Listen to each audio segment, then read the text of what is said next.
Selamat malam, salam sejahtera. Terima kasih karena bersama dengan saya di Nazilin Unity Channel. Isu paling hangat malam ini membabitkan Muhyiddin Yassin apabila beliau dikatakan telah menyebarkan berita palsu.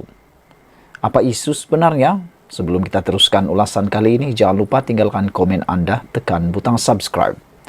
Kes enakmen syariah, Muhyiddin sebar berita palsu, kata Menteri.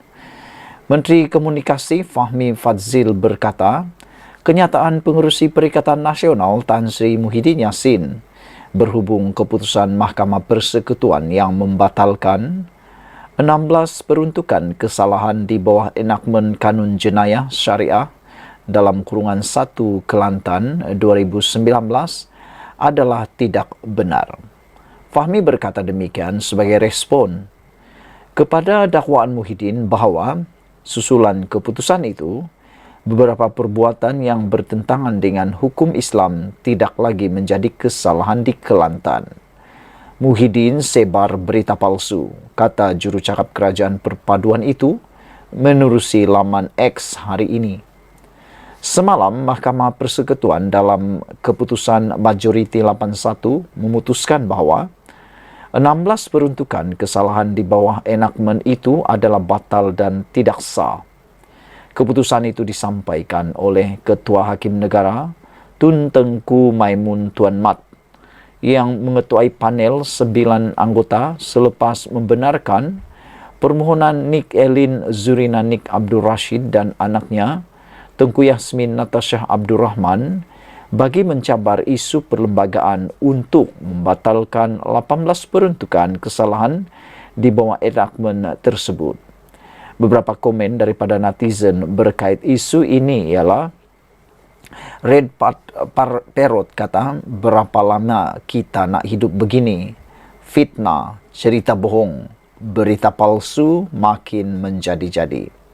Tak ada tindakan kepada pihak atau puak ini.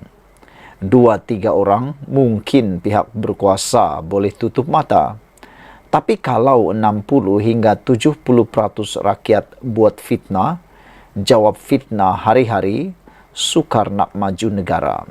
So, ambil tindakan segera kepada individu atau pihak yang gemar langgar undang-undang negara, kata Red Parrot. Din pula kata Datuk Sri Anwar Ibrahim, mungkin takut akan kehilangan undi Melayu. Jadi tak boleh buat apa-apa, katanya.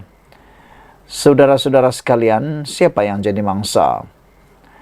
Kata Red Parrot sekali lagi, dia menjawab bahawa sudah tiba waktunya untuk mengambil tindakan kepada mana-mana individu atau pihak yang gemar melanggar undang-undang atau menyebar berita palsu atau fitnah atau cerita bohong. Sekian dulu untuk kali ini. Jangan lupa tinggalkan komen Anda untuk isu yang hangat ini melibatkan Muhyiddin Yassin, bekas Perdana Menteri Malaysia yang didakwa menyebar berita palsu oleh, kata Fahmi Fadzil, Menteri untuk Komunikasi. Sekian dulu Malaysia kita punya. Kita jaga sama-sama, cintai Malaysiaku. Bye-bye. Selamat pagi, salam sejahtera. Terima kasih kerana bersama dengan saya di Nazilin Unity Channel. Selepas Kerajaan Kelantan kalah di dalam kes Nik Elin di Mahkamah Persekutuan, apabila Mahkamah Persekutuan membenarkan pembatalan 16 perkara yang disenaraikan, ini pula komen Kerajaan Kelantan. Kerajaan Kelantan akan menghadap Sultan Muhammad, kata laporan ini. Kerajaan Kelantan akan menghadap Sultan Muhammad segera untuk menyembah maklum keputusan Mahkamah Persekutuan mengenai pembatalan 16 peruntukan enakmen jenayah syariah negeri terbabit. Bercakap kepada media di Istana Kehakiman Putrajaya hari ini, Timbalan Menteri Besar Kelantan, Mohamed Fadli Hassan berkata, Kerajaan Kelantan dan rakyat itu kecewa dengan keputusan hakim. Kami akan segera berjumpa dengan Sultan Kelantan untuk memaklumkan keputusan itu, katanya. Mohamed Fazli juga menyatakan Kerajaan Kelantan menubuhkan jawatan kuasa khas untuk mengkaji keputusan Mahkamah Tertinggi Negara hari ini.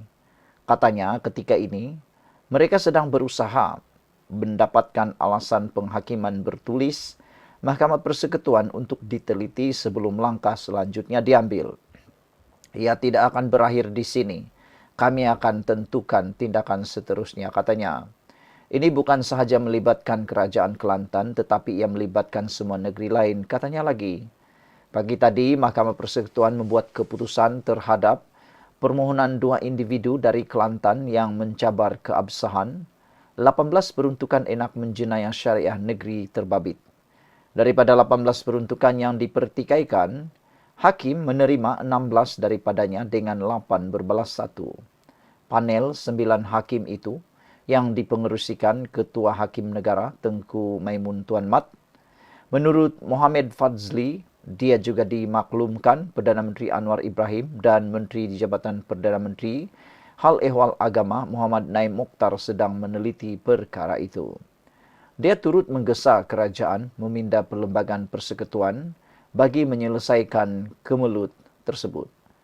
Kerajaan Kelantan berasakan bahawa kalau peruntukan dalam perlembagaan menghalang Dewan Undangan Negeri untuk menggubal sebarang enakmen, Kerajaan Persekutuan juga ada tugas yang perlu dibuat. Tolong pastikan apa yang dipinda. Ini melibatkan bidang kuasa Mahkamah Syariah, katanya lagi. Ada yang komen, Kotaro Minami daripada Malaysia Kini di ruangan Malaysia Kini menyatakan, cukup-cukuplah, katanya, fokus pada cara nak bantu rakyat lagi bagus, kata Kotaro Minami. Cari makan je pula memberikan komen, pas dah makin tamak kuasa, inilah balasan karmamu, katanya. Brown Falcon 0137 kata, simpan sikitlah. Pemikiran itu kena ubah Perlembagaan Persekutuan dulu kat Parlimen, kata beliau. Dan mengikut perundangan Malaysia, Perlembagaan Persekutuan adalah undang-undang yang tertinggi yang ada di Malaysia. Mana mungkin perlembagaan yang perlu dipindah. Yang perlu dipindah ialah kerajaan negeri. Kerana mereka, kuasa kerajaan negeri tidak boleh melangkaui kuasa kerajaan negeri kerana ianya akan mengganggu Perlembagaan Persekutuan. Oleh sebab itu, kalau ada pertindanan dengan Perlembagaan Persekutuan, maka kerajaan negerilah yang perlu membuat pindaan. Sekian dulu untuk kali ini. Jangan lupa tinggalkan komen anda, tekan butang subscribe. Kita jumpa lagi. Bye-bye.